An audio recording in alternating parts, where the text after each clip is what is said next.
The room went silent. Cameras clicked. Executives froze. Investors stared in disbelief. It was supposed to be a night of celebration at the Grand International Business Summit, a place where the world's most influential leaders shook hands, built alliances, and showcased unity. But that night, something happened that shattered the illusion of professionalism. Emily Carter, one of the richest and most influential white investors in the country, stood on stage with a stiff smile. Known for her cold demeanor and towering ego, Emily prided herself on class and standards.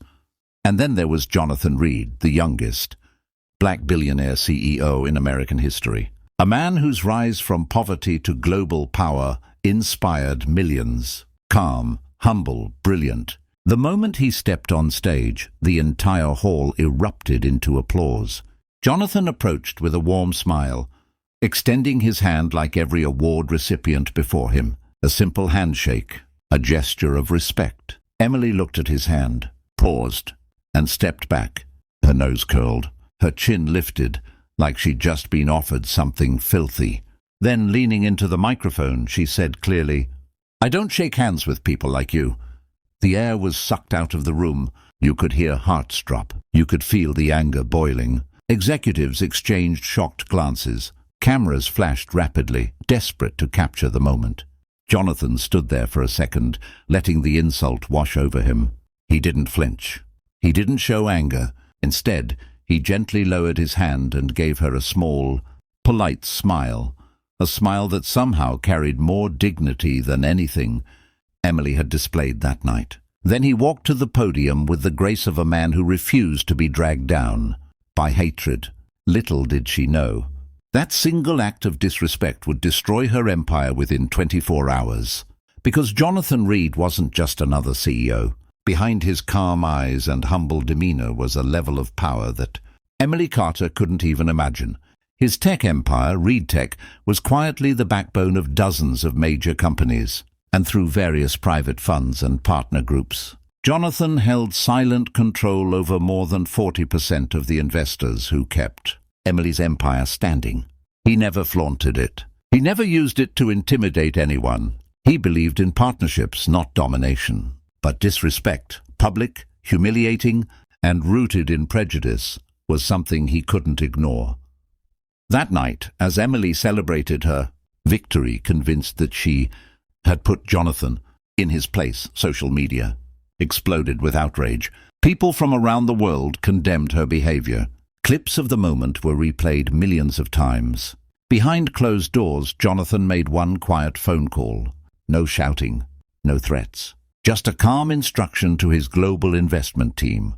And by the next morning, Emily Carter would learn what true power looks like. Not the power to embarrass someone publicly, but the power to end an empire with a single decision. An empire that would begin to collapse before she even woke up. Jonathan Reed wasn't born with silver spoons or privilege. He grew up in a cramped apartment in the heart of the city with his mother, a hard-working woman who juggled 2 jobs just to pay the bills. Nights were often quiet except for the hum of the streetlights outside, under which Jonathan would sit and study. He taught himself to repair computers and fix broken software, turning discarded electronics into small streams of income. Every dollar earned went straight back into his dreams. By the age of 25, he had built Reed Tech, a company that would eventually revolutionize cybersecurity and secure millions of systems across the globe. But with all that success, Jonathan remained remarkably humble. He never flaunted his wealth. He believed that true power wasn't measured by money or status. It was measured by the respect, integrity, and the ability to lift others. So when Emily Carter publicly refused to shake his hand, it didn't provoke anger in him. It provoked disappointment. He had witnessed disrespect countless times before. He had seen prejudice and arrogance masquerade as superiority. But the sheer brazenness of Emily's act, delivered on a global stage, struck a chord in a way that words alone could not capture. He had extended his hand in goodwill, in professionalism, in courtesy, and she had rejected it with contempt. After the ceremony, several CEOs crowded around him, voices low but urgent. "Jonathan, are you okay?" one asked. That was unacceptable. She embarrassed herself, another said. Do you want us to issue a public statement? A third ventured. Jonathan shook his head slowly. His voice was calm, almost gentle. No, let her actions speak for themselves. Behind his calm exterior, however, something else was already stirring. Hundreds of social media clips of Emily refusing the handshake had begun to circulate. The video was shared and reshared, each view amplifying public outrage. Hashtags criticizing her behavior started trending worldwide. News outlets picked it up. Twitter erupted. Millions of people watched her dismissive gesture and voiced their disgust. Meanwhile, Emily Carter remained blissfully unaware of the storm she had unleashed. In her opulent hotel suite, she laughed, dismissing the growing backlash. Please, she said to her assistant, smirking. I'm too big to be cancelled. I built a billion-dollar empire. People need me. But she had no idea what was coming. No amount of PR spin or media control could shield her from the quiet, calculated power of Jonathan Reed, because while she was laughing, he was making a decision. A decision not born of spite, but of principle. Late that night, behind closed doors, Jonathan contacted his trusted team of global investors. His instructions were precise and unwavering. Every move was deliberate, every action calculated, and as the clock inched toward sunrise, the consequences of that decision were already rippling outward.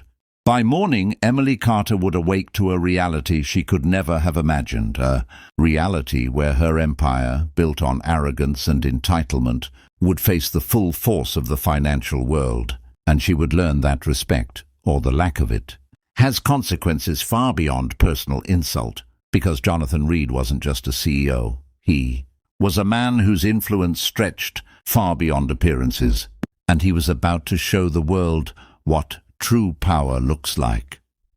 At 3:12 a.m., when the world was deep in sleep and the city lights flickered quietly across the skyline, Jonathan Reed made a single decisive move. He opened his secure line to his global investment team and typed a short, unambiguous command: liquidate all of our shares in Carter Enterprises, immediately. There was no hesitation, no debate. His team, loyal and precise, executed the order instantly. Within minutes, billions of dollars began to shift. Markets reacted almost instinctively to Jonathan's move. Investors around the world, following his lead, began to sell their shares en masse. What started as a quiet liquidation quickly became a financial tsunami. By 6 a.m., the first shockwaves hit Wall Street. Carter Enterprises had already lost $1.4 billion in value. Traders were in panic mode. Analysts scrambled to understand the sudden, catastrophic downturn. The stock ticker flashed red, and alarm bells rang in offices from New York to London. By 7:15 a.m., media outlets were in full chaos. Reporters rushed to cover the financial collapse that no one had anticipated. Newsrooms were flooded with calls and emails, and journalists raced to file breaking stories. Headlines began popping up online. Carter Enterprises faces sudden billion-dollar loss. Mystery investor sparks market frenzy. And yet, Emily Carter had no idea what was happening while she slept in her penthouse suite. By 8:03 a.m., her phone rang relentlessly. 92 missed calls. Messages, emails, texts, all demanding her attention. Her personal assistant tried to explain the scale of the disaster, but Emily barely processed the words at first. Slowly, the magnitude hit her. Her empire, her pride, was crumbling in real time. Her company, the one she had built with arrogance and ruthlessness, was now teetering like a building with its foundation removed. Investors panicked. Partnerships were threatened.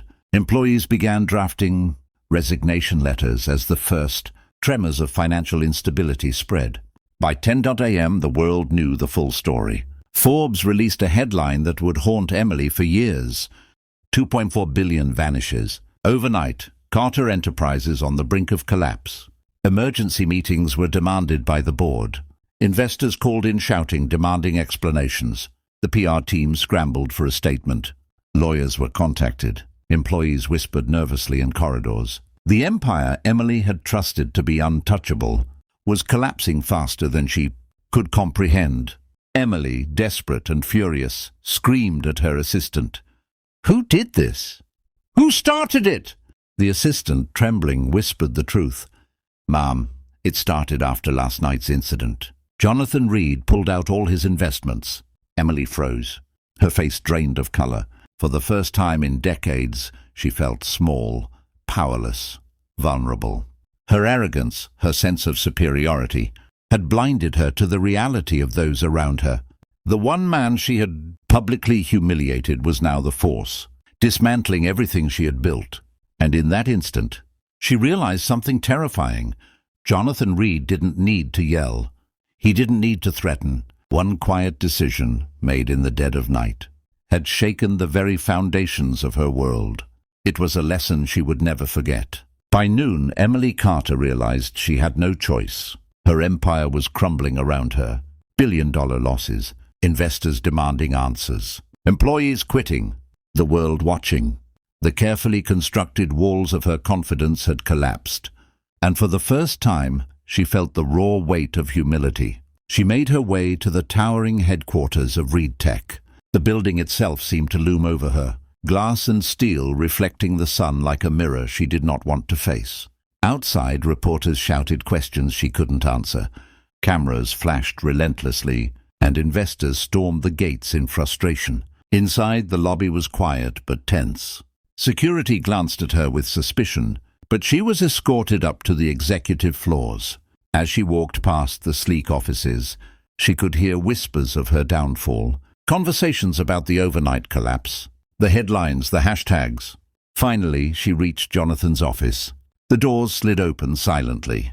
She stepped in, her heels clicking softly against the polished floor.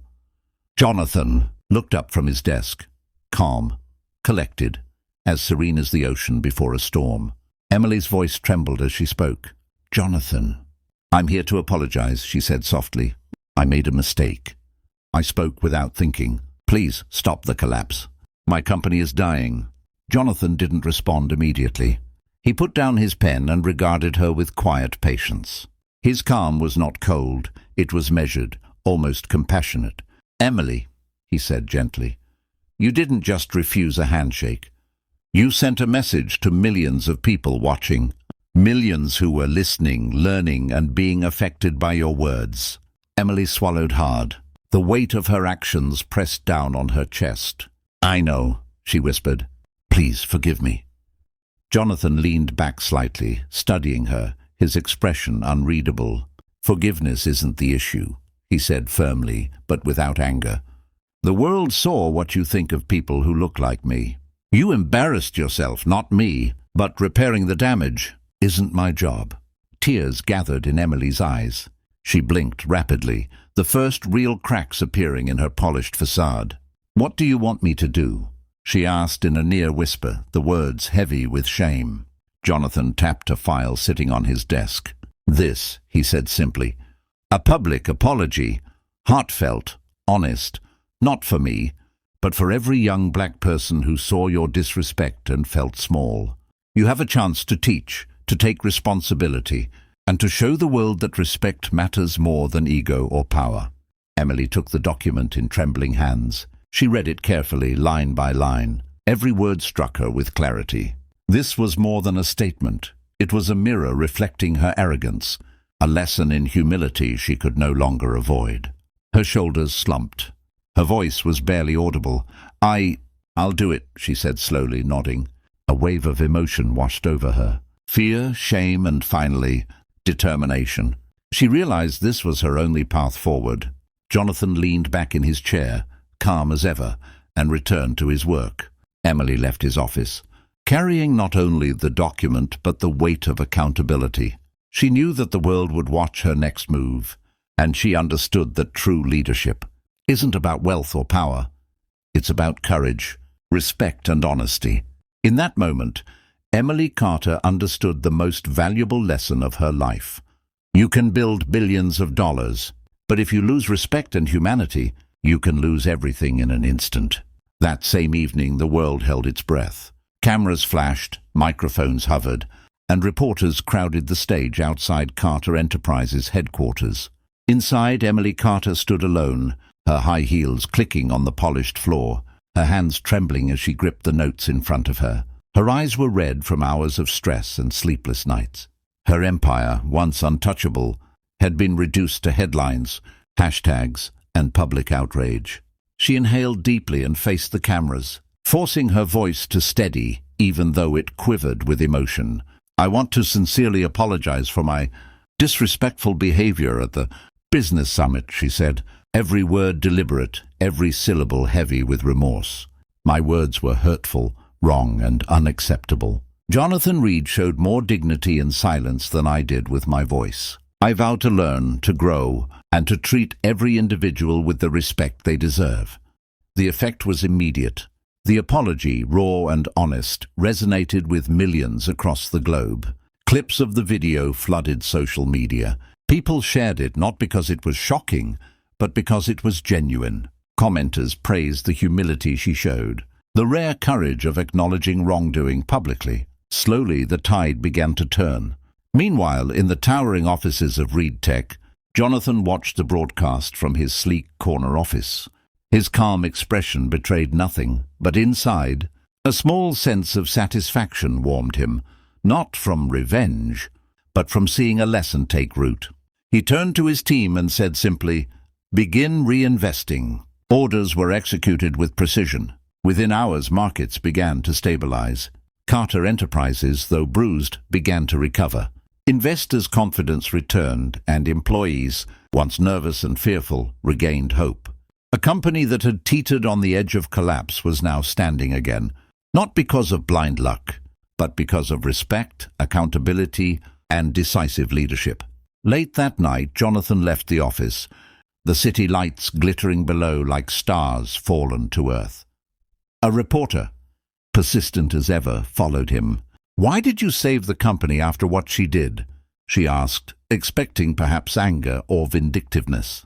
Jonathan smiled softly, a quiet wisdom in his eyes. "Because power isn't about revenge. It's about teaching and giving people a chance to be better. Everyone deserves the opportunity to learn from their mistakes, even someone as arrogant as Emily Carter." The words echoed far beyond the skyscraper's glass walls. Millions around the world learned a profound truth that night.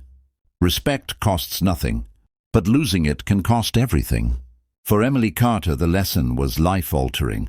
The billions she almost lost weren't the only casualties. Her pride had been shattered, and in its place grew humility. She realized that true leadership, true influence, and lasting success are built not just on money or strategy, but on integrity, respect, and humanity. And for Jonathan Reed, the youngest black billionaire CEO in American history, it was proof that real power doesn't lie in wealth alone. It lies in restraint, dignity, and the ability to turn moments of disrespect into opportunities for teaching and transformation. That night, as Emily returned to her office, she knew she would never make the same mistake again. And the world, watching her apology, witnessed something even more rare than financial recovery. The redemption of a soul, humbled and wiser, by the quiet strength of a man who led with respect.